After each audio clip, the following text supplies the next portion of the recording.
Hello అండి, మీ అందరికి ఒక చిన్న రిక్వెస్ట్. మీరు వినాయకుని పెట్టిన ఏరియాలో నదులు కాలువలు లేకపోతే నిమజ్జనం చేసుకోవడానికి వీలు లేకపోతే దయచేసి విగ్రహాలు పెట్టకండి. ఎందుకంటే మీరేమో ఏదో భక్తితో దేవుని పెట్టేస్తున్నాం అనుకుంటున్నారు.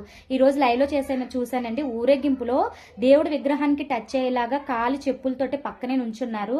నిజంగా అసలు ఇది మీరు పుణ్యం కోసం చేస్తున్నారో, భక్తితో చేస్తున్నారో, ప్రెస్టేజ్ కి చేస్తున్నారో నాకైతే అర్థం కావడం లేదు. ఇంకోటి ఏంటంటే డ్రైనేజీ నీళ్లు, మురికాలలో నీళ్లు కలిసే నదుల్లో ఎలా పడితే అలాగా విగ్రహాన్ని తోసేసి కాళ్ళతో తొక్కేసి నిజంగా విచ్చలవిడిగా నిమజ్జనాలు, పైగా తాగేసి డాన్సులు, ఊరేగింపులు.